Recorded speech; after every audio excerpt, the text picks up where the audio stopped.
When my 7-year-old daughter died in a car accident, my parents didn't come to her funeral. They sent a text, "We can't cancel your brother's wedding weekend. We already paid the deposit." While I buried my child, they posted photos from the rehearsal dinner. While I stood at her grave, they danced at the reception. When I finally confronted them 6 months later, my mother said, "You're being selfish. Your brother only gets married once." So I showed them something I'd been saving. Something that made my mother collapse and my father walk out of their own house.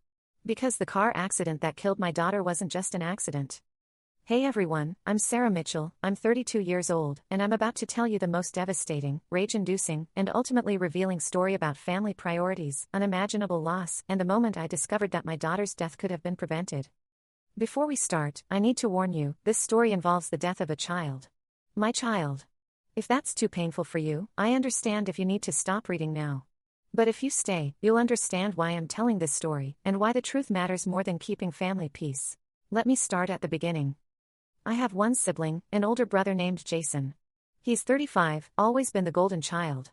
Successful corporate job, perfect girlfriend, now wife, always did everything right in my parents' eyes. I took a different path. Got pregnant at 22, married my boyfriend Marcus, had my daughter Lily. We struggled financially for a while, but we were happy. Lily was our entire world. My parents, Karen and Robert Mitchell, were never thrilled about my early marriage and motherhood. They thought I'd thrown away my potential. They were polite to Marcus but never warm. They loved Lily, but there was always this sense that she represented my mistake. Jason, meanwhile, dated his girlfriend Amber for 6 years before proposing. They planned a destination wedding, a long weekend at a resort in the mountains. Beautiful venue, expensive, and a year of planning. The wedding was scheduled for October 15th. On October 8th, 1 week before the wedding, everything changed. I was driving Lily to her dance class. We were at a red light. A truck ran the light and T-boned us on the passenger side. Lily's side. I walked away with minor injuries. Lily died on impact. 7 years old. Gone in a second. I don't remember much from the days after. The hospital. The police. The funeral home. It was all a blur of pain and paperwork and people saying "I'm so sorry" over and over until the words lost meaning. Marcus and I planned Lily's funeral for October 14th. The Saturday before Jason's wedding. We didn't choose the date to conflict, it was just when the funeral home had availability and when our family could fly in. I called my parents to tell them the date. "Mom, the funeral is Saturday the 14th. At 2 p.m. There was a long pause. "Sarah, honey. That's the day before Jason's wedding. We have the rehearsal dinner that night." "I know. But the funeral is in the afternoon. You can do both. We're supposed to leave for the resort at noon. It's a 3-hour drive. We need to check in, help set up, get ready for the rehearsal. Mom, it's Lily's funeral. Your granddaughter." "I know, sweetheart. And we're heartbroken. But the rehearsal dinner is important. Jason needs us there. The whole family is expecting us." I couldn't believe what I was hearing. "Are you saying you're not coming to Lily's funeral?" "We're saying we can't. We've already committed to Jason's wedding weekend. We paid for the rehearsal dinner venue. We're hosting it. We can't just not show up." "But you can just not show up to your granddaughter's funeral?" My father got on the phone. "Sarah, you're being unreasonable. We love Lily. We're devastated. But life goes on. Jason's been planning this wedding for a year. We can't let him down." "What about letting me down? What about letting Lily down?" "Lily's gone, Sarah. She won't know if we're there or not. But Jason will know if we miss his rehearsal dinner." I hung up. I couldn't believe they'd said that. I thought maybe they'd call back. Apologize. Say they'd figured out a way to make both work. They didn't call.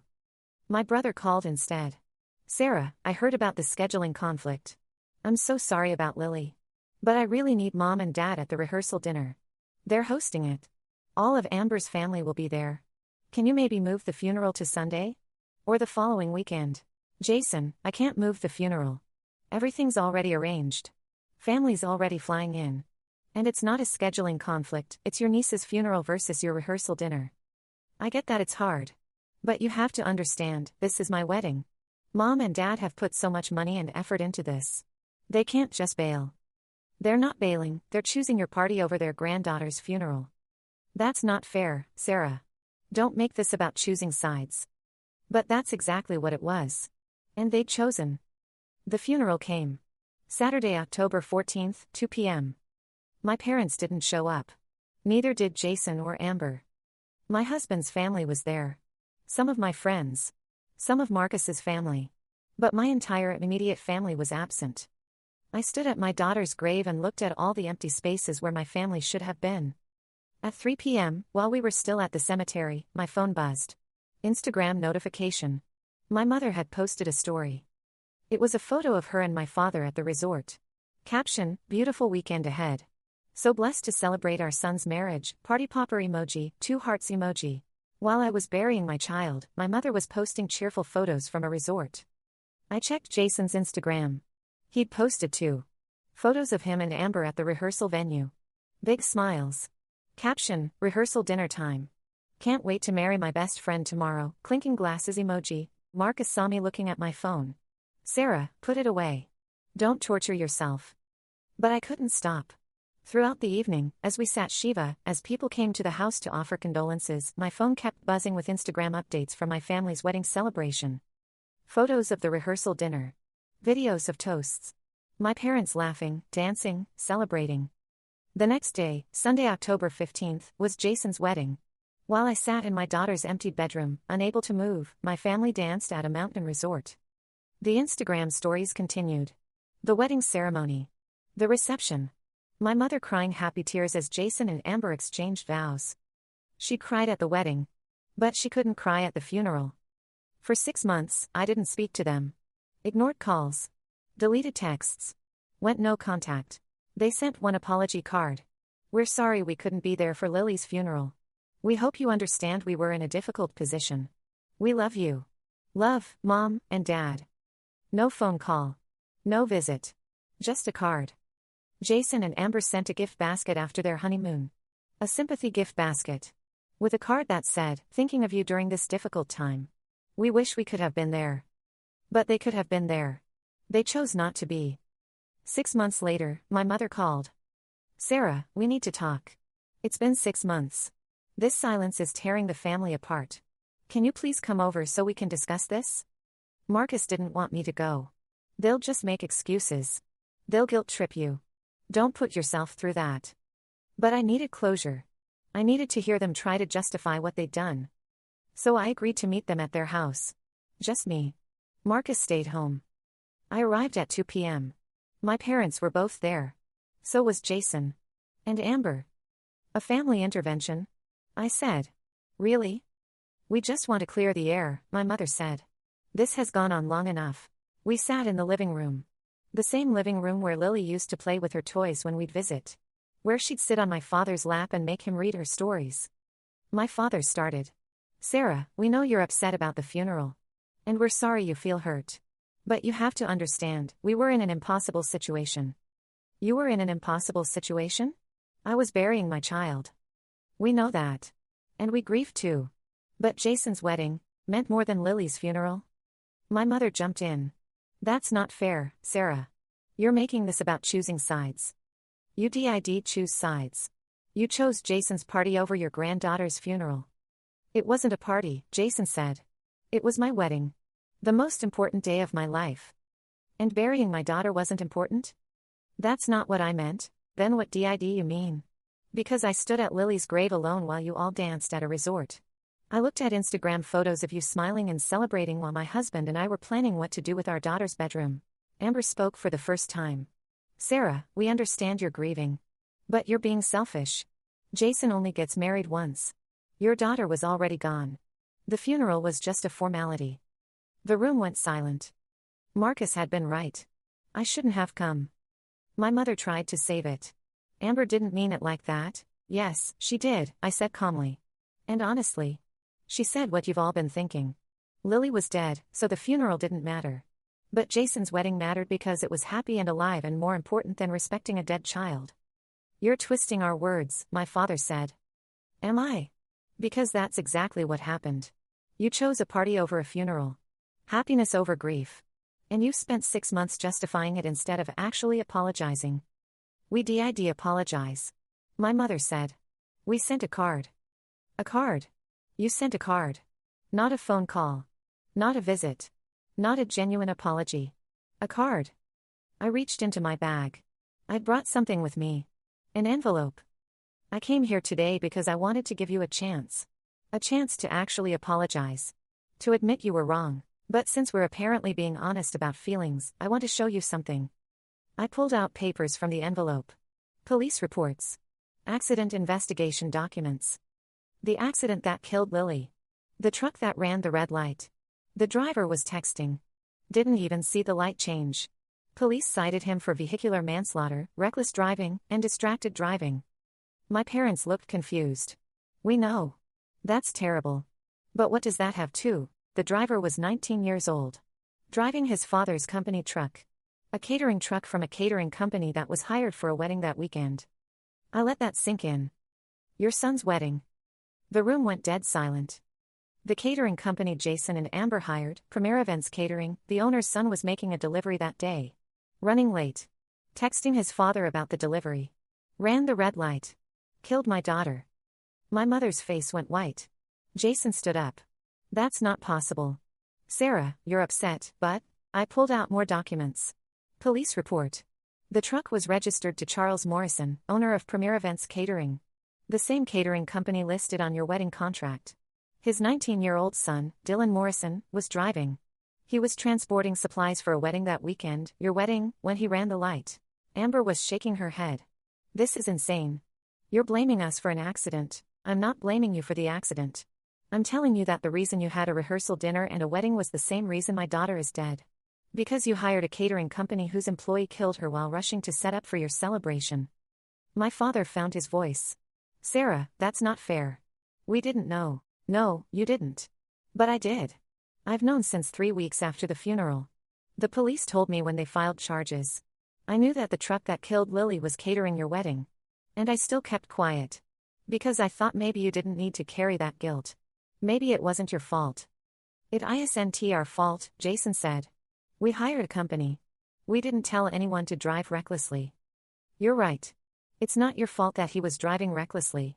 But it is your fault that you chose to celebrate at your wedding while I buried the child who died on the way to service your celebration. It is your fault that you posted happy photos on Instagram while I stood at her grave.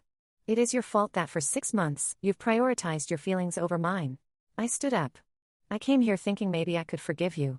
Maybe we could rebuild our relationship. But listening to you for the past 20 minutes, I realize you're never going to see what you did wrong. You're never going to understand that choosing a party over a funeral is unforgivable. You're never going to apologize in a way that actually means something. My mother was crying now. Sarah, please, I'm done. I'm done trying to make you understand. I'm done trying to get you to care. I'm done pretending we're a family. I walked toward the door. The catering company is being sued. The driver was convicted of vehicular manslaughter. He's serving 5 years. His father's company is bankrupt. And every time I see a photo from your wedding, I see the truck that killed my daughter rushing to make your champagne toast on time. I opened the door. Enjoy your memories of the wedding weekend. I hope they were worth it. I left. Got in my car. Drove home. My phone exploded with calls and texts. I blocked them all. That was a year ago. I haven't spoken to my family since. Marcus and I moved to a different state.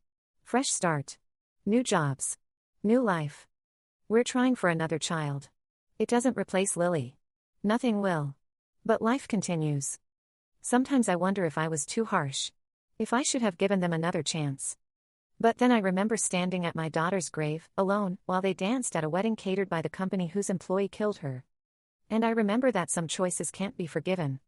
My parents chose Jason's happiness over my grief. They chose a party over a funeral. They chose to celebrate while I buried my child.